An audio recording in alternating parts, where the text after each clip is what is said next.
Other macroeconomic features also probably contributed to the growth in credit leading up to the crisis. In particular, according to some, monetary policy was too loose over this period, especially in the United States.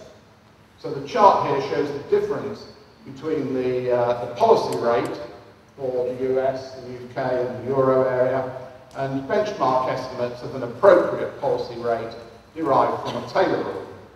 Now, notwithstanding the usual caveats about the construction of such Taylor rule benchmarks, the very low level of the federal funds rate relative to the Taylor rule during the 2001 to 5 period, that's the red line here, as much as 4 percentage points below what the Taylor rule might suggest in 2004. That's very striking. Now, of course, the Federal Open Market Committee held rates this low for a reason. They were concerned about entering a Japanese-style inflation, and in order to mitigate that risk, committed to holding the policy rate at a low level for a sustained period. But it nevertheless meant that monetary conditions were extremely loose in the United States. There's less here to suggest that policy rates were noticeably out of line in the euro area and the United Kingdom, though credit was nevertheless growing rapidly there too. A final macroeconomic feature of relevance is the counterintuitive pattern of international capital flows. The rapid development and integration into the global market economy of China, India and Brazil and other emerging market economies could have been expected to lead to capital flows from the advanced countries into these economies in order to provide the investment to equip the extra workers being brought onto the global labour market. But instead we saw China exporting capital and the United States and the United Kingdom importing it. And that's illustrated pretty graphically in this chart. I've used 5-year rolling averages to iron out some of the high frequency variation. You can clearly see the large widening in deficits and surpluses at the tail end of the period. Now, a number of competing explanations have been advanced for this pattern. On one view, it reflects the mix of policies chosen in China and the West, with strong demand in the United States and other deficit countries, juxtaposed against China's maintenance of an undervalued exchange rate in order to accelerate its development.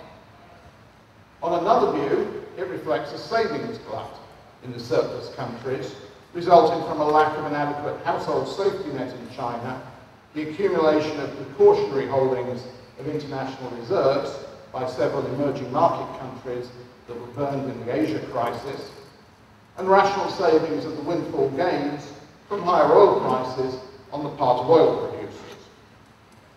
On a third view, it reflects a comparative advantage on the part of the United States in the creation of high-quality financial assets from real investments, although it has to be said some of those investments don't look so high quality now, resulting in a direction of savings into the US financial markets. Now, while these flows are certainly likely to have added to the growth in credit, on the face of it, they could be only part of the explanation. For instance, the cumulative US current account deficit over the 2000 to 2007 period was $4.7 trillion.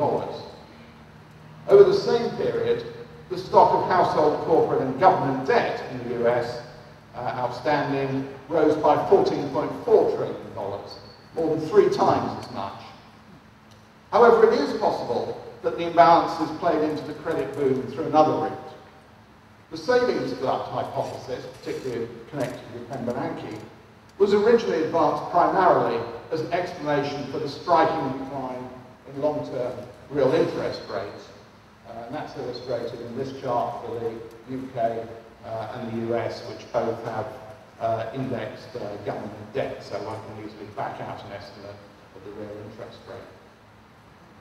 Those low returns should have encouraged investors to shift into other riskier assets that offered a higher return, including, of course, the burgeoning class of asset-backed securities. So far, there's little conclusive research on the role of the global imbalances in the credit and asset price boom, there is a marked correlation across countries between house price inflation and current account deficits, and that's illustrated in this scatter plot. But of course, the scatter plot says nothing about causality, which plausibly could run from house prices via demand to the current account rather than the other way around. In fact, Granger causality tests point to bidirectional causality running from both current accounts to house prices and vice versa. And that would be consistent with an influence of the imbalances onto asset prices, though the results could also indicate the common influence of the business cycle. Now, while the macroeconomic environment may have provided fertile ground for the development of a credit asset price boom to develop, to explain both the extent of the growth in credit and the magnitude of the subsequent crisis, one needs to dig down into what was happening inside financial markets. And here one finds numerous incentive distortions and information problems at play. Banks are vulnerable institutions because they make long-term loans with uncertain returns that are financed predominantly by short-term debt instruments and callable deposits. If creditors think that the borrowers will be unable to repay the loans, then there's every incentive for them to run.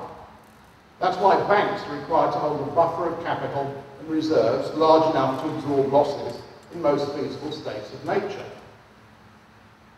Consider for a moment a very simple financial intermediary that I'm going to call a bank that can finance risky lending with either debt, which I take to encompass both deposits and credit market instruments, or with equity.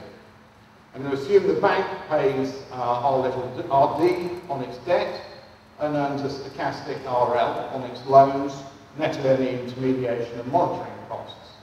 Then the return on its capital, RK, is just given by the expression in the slide, where lambda is the leverage or debt-to-equity ratio. Now, in the normal course of events, one would expect the return on debt to be an increase in function of leverage. As the greater the leverage, the greater the chance that the bank's capital will be wiped out in the event of low returns on the loans, and it will be forced to default on its debt. Indeed, with symmetric information, there should be no gain from raising leverage at all by virtue of the Modigliani-Miller theorem. For a number of reasons, however, this doesn't work in practice. Creditors, especially if they're households rather than sophisticated financial market participants, may not factor in the implications of higher leverage for the possibility of default. And even if they do, the debt may be partially or wholly underwritten by the state, with the cost of the insurance only imperfectly passed back to the bank. Similarly, the bank may be believed to be too important to fail, in which case creditors might expect an injection of capital by the state to make good of normal losses. So there's an incentive here for the bank to raise leverage. Moreover, the lower is the perceived uncertainty associated with the loans, the more the bank can afford to leverage up, while still maintaining the same uncertainty over the return on its capital. So the environment of the Great Moderation should have encouraged intermediaries in leveraging up their balance sheets.